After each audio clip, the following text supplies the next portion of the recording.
നമസ്കാരം. കേരളത്തിലെ ട്രെയിൻ യാത്രക്കാർ അവരുടെ യാത്രാ ദുരിതമെടുത്ത് പരിശോധിക്കുമ്പോൾ അവർ നടത്തിക്കൊണ്ടിരിക്കുന്നത് ഒരു വാഗൺ ട്രാജഡി എന്ന് പറയേണ്ടി വരികയാണ്. ട്രാജഡി ഉണ്ടായിട്ടില്ല, ട്രാജഡിയുടെ ചില വരാൻ പോകുന്ന സൈനുകൾ കഴിഞ്ഞ ദിവസം എല്ലാം നമ്മൾ വേണാട് എക്സ്പ്രസിനകത്ത് കണ്ടതാണ്. ആൾക്കാർ കുഴഞ്ഞു വീഴുകയാണ്. ഇനി ട്രാജഡി ഉണ്ടായാൽ മതി അധികൃതരുടെ കണ്ണു തുറക്കാൻ. പക്ഷെ പറഞ്ഞു വന്ന അങ്ങനെയല്ല.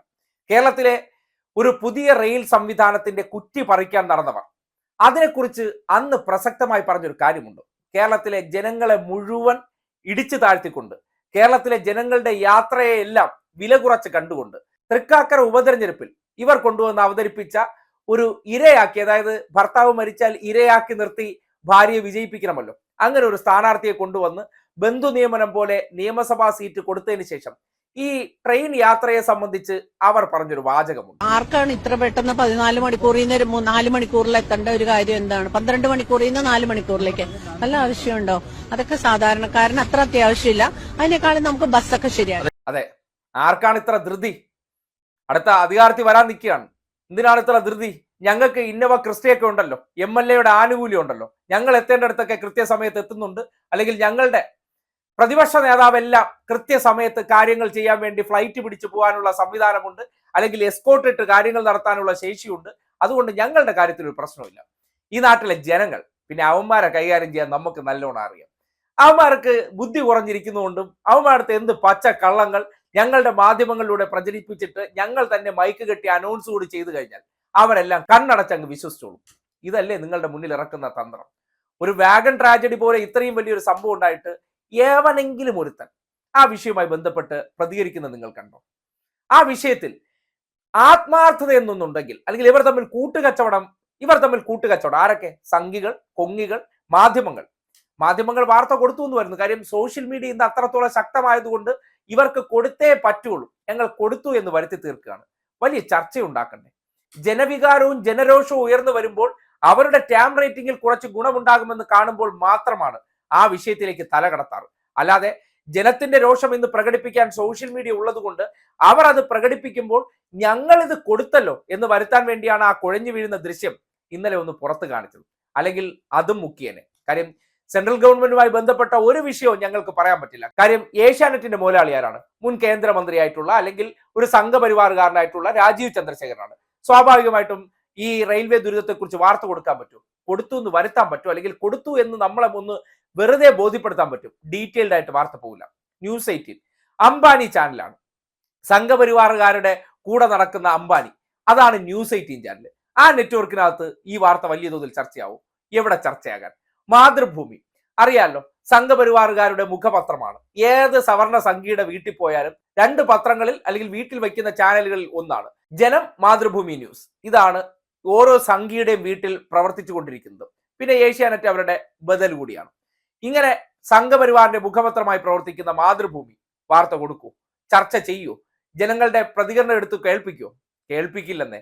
അവിടെയാണ് യാത്രക്കാർ മനസ്സിലാക്കേണ്ട ഒരു കാര്യം.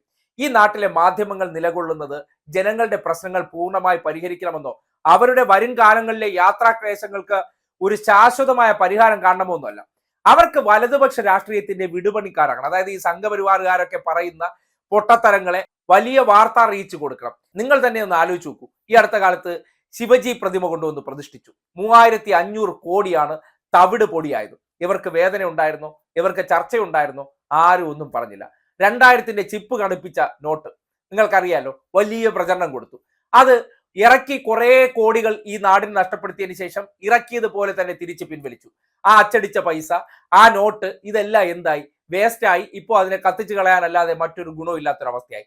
ഇങ്ങനെ രാജ്യത്തിന്റെ സമ്പത്തിനെ എല്ലാം നശിപ്പിക്കുന്നവർക്ക് വേണ്ടി അനുകൂല വാർത്തകൾ കൊടുക്കുകയും പുതിയ കാലഘട്ടത്തിൽ ജനങ്ങളുടെ യാത്രാ സൗകര്യങ്ങളോ അല്ലെങ്കിൽ ജനങ്ങളുടെ ജീവിതങ്ങൾ കൂടുതൽ വേഗത്തിലാക്കുന്ന കാലാനുസൃതമായ മാറ്റങ്ങൾ കൊണ്ടുവരുന്ന പദ്ധതികൾക്കെതിരെ തുരങ്കം വയ്ക്കാൻ വേണ്ടി ഇതേ വിഭാഗക്കാർ ഉപയോഗിക്കുന്ന ഒരു ടൂൾ മാത്രമാണ് മാധ്യമങ്ങൾ. അതുകൊണ്ടാണല്ലോ കേരയിൽ എന്ന് കേട്ടപ്പോൾ കല്ല് പറിക്കാൻ നടന്നത്.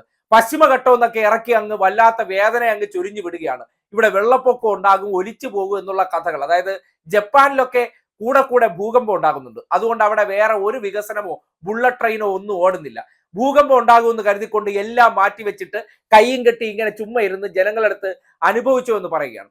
അതായത് ഏത് നാടെടുത്താലും അവിടെയെല്ലാം പ്രകൃതി ദുരന്തങ്ങൾക്ക് സ്കോപ്പ് ഉണ്ട്. അതും പറഞ്ഞുകൊണ്ട് ഇന്നത്തെ കാലഘട്ടത്തിൽ ജീവിക്കാൻ പറ്റില്ല. കാര്യം ഈ പ്രകൃതി സ്നേഹം പറയുന്നവന്മാരുടെ വീടൊക്കെ പോയി നോക്കിക്കഴിഞ്ഞാൽ ഇതേ പശ്ചിമഘട്ടം പൊളന്ന് അതിനകത്തുനിന്ന് കല്ലെടുത്ത് കൊണ്ടുവന്ന് വീട് വെച്ചവന്മാരാണ്. എന്നിട്ട് പുറത്തിറങ്ങി ഒരു ഉളുപ്പുമില്ലാതെ പശ്ചിമഘട്ടമേ, വെള്ളപ്പൊക്കമേ, മഴയെ എന്നൊക്കെ കരയാം. ഇപ്പോ വയനാടുണ്ടായ ദുരന്തം കണ്ടു. ദുരന്തങ്ങൾ ഏത് പ്രദേശത്തും ഉണ്ടാകാന്നേ. മഴ പെയ്തും കാറ്റടിച്ചൊക്കെ ഉണ്ടാകുന്ന ഈ ദുരന്തങ്ങൾ അത് നമ്മൾ എന്ത് ചെയ്താലും ചെയ്തില്ലെങ്കിൽ ഈ നാട്ടിലുണ്ടാകും. ഈ അടുത്ത കാലത്ത് ദുബായ് നിങ്ങൾ എടുത്തൊന്ന് പരിശോധിച്ചേ. എന്തുകൊണ്ട് ദുബൈയിൽ ഇത്രയും വലിയ മഴ പെയ്തു, മെട്രോയിൽ ഉൾപ്പെടെ വെള്ളം കയറി? പ്രകൃതി ദുരന്തം വരും. ഇനിയിപ്പോ കാലാവസ്ഥാ വ്യതിയാനം സംഭവിച്ചു, അതുകൊണ്ട് ഒന്നും ചെയ്യരുത്. പുതിയ കാലഘട്ടം ആവശ്യപ്പെടുന്ന വികസന പ്രവർത്തനങ്ങൾ ജനങ്ങൾക്ക് എത്തിക്കാൻ പാടില്ല. പ്രകൃതി ദുരന്തം വരും, അതുകൊണ്ട് നിങ്ങൾ എന്ത് ചെയ്യണം? വെള്ളപ്പൊക്കം ഉണ്ടാകും, അല്ലെങ്കിൽ കൊടുങ്കാറ്റടിക്കുക. അതുകൊണ്ട് നിങ്ങൾ കൈയും കെട്ടി ചുമ്മാ ഈ ജനങ്ങൾ ഇങ്ങനെ വേണാട് എക്സ്പ്രസുകൾക്കകത്ത് കിടന്ന് ശ്വാസം മുട്ടി മരിക്കുന്നത് കണ്ട് ഒരു സർക്കാർ എന്നുള്ള നിലയ്ക്ക് റീത്തും വാങ്ങി വെച്ചുകൊണ്ടിരിക്കണം. ഇതാണല്ലോ ഇവർ പറയുന്നല്ലേ. കുറച്ചെങ്കിലും ചിന്താശേഷിയുള്ള മനുഷ്യർ ഒന്ന് ആലോചിക്കുക. മനുഷ്യർക്ക് വേണ്ടത് കാലഘട്ടത്തിനനുസരിച്ചുള്ള മാറ്റങ്ങളാണ്.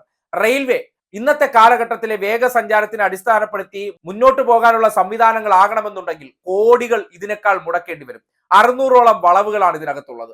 അത് നിവർത്തിയെടുത്ത് വളരെ വേഗത്തിൽ 110 കിലോമീറ്റർ വേഗതയിലൊക്കെ ഒരു വാഹനം ഓടുന്നുണ്ടെങ്കിൽ 10 തലമുറ കഴിഞ്ഞാൽ ഈ റെയിൽവേ പാളത്തിലൂടെ ഓടാൻ പോകുന്നില്ല. അപ്പോൾ എന്താണ്? പുതിയ പാളങ്ങൾ വരണം, പുതിയ പദ്ധതി വരണം. അതാണ് ഈ നാട്ടിൽ കേരയിൽ എന്ന് പറയുന്ന ഒരു സംവിധാനം കൊണ്ടുവന്നത്.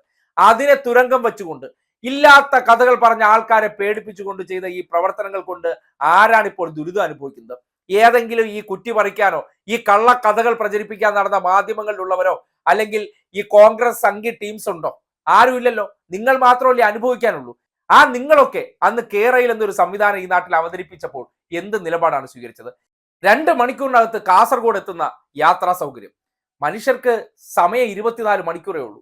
ആവശ്യങ്ങൾക്ക് ഓടിപ്പിടച്ചെത്തുക എന്നുള്ളതാണ്. അവിടെയല്ലേ ഈ പദ്ധതിയെ തുരങ്കം വയ്ക്കാൻ വന്നവർ പറഞ്ഞ കള്ളക്കഥ കേട്ട് നിങ്ങൾ തെറ്റിദ്ധരിച്ചത്? ആ തെറ്റിദ്ധരിച്ച നിങ്ങൾ ഇന്ന് കിടന്ന് അനുഭവിക്കുന്ന യാതനകൾ ആലോചിക്കുമ്പോൾ പുതിയ സംവിധാനം വരണമോ വരണ്ടയോ? അത്രയേ ഉള്ളൂ നിങ്ങൾ ചിന്തിക്കേണ്ട സന്ദർഭം. ഇവിടെ പ്രകൃതി ദുരന്തം ഉണ്ടാവും, പശ്ചിമഘട്ടം സംരക്ഷിക്കണം, അത് ചെയ്തുകൂടാ, ഇത് ചെയ്തുകൂടാ. ജനം ഈ ദുരിതത്തിൽ അല്ലെങ്കിൽ ഈ വാഗൺ ട്രാജഡി പോലെയുള്ള ഈ ഒരു ബോഗിക്കകത്ത് കിടന്ന് ശ്വാസം മുട്ടി കുഴഞ്ഞു വീഴുന്ന കണ്ടിട്ട് ഒന്നും ചെയ്യാതെ അതൊക്കെ കണ്ട് ഞങ്ങൾക്കൊന്നും ചെയ്യാനില്ല രാമനാരായണ എന്ന് പറഞ്ഞിരിക്കുന്നവരാണ് സൂപ്പർ ഭരണക്കാർ. അതിന് എന്തെങ്കിലും കൂടെ എന്തെങ്കിലും വിമർശനം ഉണ്ടാകുമ്പോൾ ഒരു വന്ദേ ഭാരത് കൊണ്ടുവന്ന് ഓടിക്കും. ആ വന്ദേ ഭാരത് ഓടിക്കുന്നതോടുകൂടി ബാക്കിയുള്ള സാധാരണക്കാർ ആശ്രയിക്കുന്ന ട്രെയിനുകളുടെ സമയം മുഴുവൻ തെറ്റും. അവരുടെ ജീവിതം പോലും പലതരത്തിൽ ചിഹ്ന ഭിന്നമാക്കുന്ന രീതിയിലുള്ള അവസ്ഥയിലും എത്തും. എന്നിരുന്നാലും ആർക്കും അതിനെ സംബന്ധിച്ച് പ്രതികരിക്കേണ്ട. ആർക്കാണ് ഇത്ര ധൃതി? നിങ്ങൾക്ക് എന്തിനാണ് ഇത്ര ധൃതി വെച്ച് പോകുന്നത്? നിങ്ങൾക്ക് ഈ കോൺഗ്രസ് രാഷ്ട്രീയക്കാർ പറയുന്ന കേട്ടൂടെ?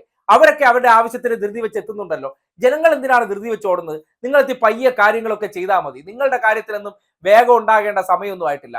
കാളവണ്ടി പറ്റുമെങ്കിൽ യാത്ര ചെയ്യണം. കാര്യം കാർബൺ എമിഷൻ നമുക്ക് ഇല്ലാതാക്കാൻ വേണ്ടി കാളവണ്ടിയാണ് നല്ലത്. അപ്പോൾ നമുക്ക് എന്ത് ചെയ്യാം? സമയമൊക്കെ അതൊന്നും നോക്കേണ്ട കാര്യമില്ല, നമുക്ക് എത്തിയാൽ പോരെ. ആ ലൈനിലേക്ക് ഈ നാടിനെ കൊണ്ടുപോകാൻ വേണ്ടി ഇനിയെങ്കിലും ആലോചിച്ച് നിങ്ങൾ ചിന്തിച്ചു നോക്കൂ. ഈ നടത്തിക്കൊണ്ടിരിക്കുന്ന വിടുവായത്തരങ്ങൾക്കപ്പുറം, ഈ നടത്തിക്കൊണ്ടിരിക്കുന്ന പ്രകൃതി സ്നേഹികൾക്കപ്പുറം, പ്രകൃതി സ്നേഹികൾക്ക് നിങ്ങളുടെ പ്രശ്നം പരിഹരിക്കാൻ യാതൊരു ഉത്തരവാദിത്വമില്ല. നിങ്ങളുടെ പ്രശ്നങ്ങൾ പരിഹരിക്കേണ്ടത് നിങ്ങൾ തന്നെയാണ്. അതിന് ഇന്നത്തെ കാലഘട്ടത്തിനെ അടിസ്ഥാനപ്പെടുത്തി നിങ്ങൾക്ക് വേണ്ട സംവിധാനങ്ങൾ ഇവിടെ ഭരണകൂടം എത്തിക്കുകയാണ് വേണ്ടത്. അത് എത്തിക്കാൻ തയ്യാറാകുമ്പോൾ അതിനെ തുരങ്കം വയ്ക്കുന്ന രാഷ്ട്രീയക്കാരെ തിരിച്ചറിയുകയാണ് ഈ സന്ദർഭത്തിൽ നിങ്ങൾ ചെയ്യേണ്ടതെന്ന് മാത്രമാണ് പറയാനുള്ളത്.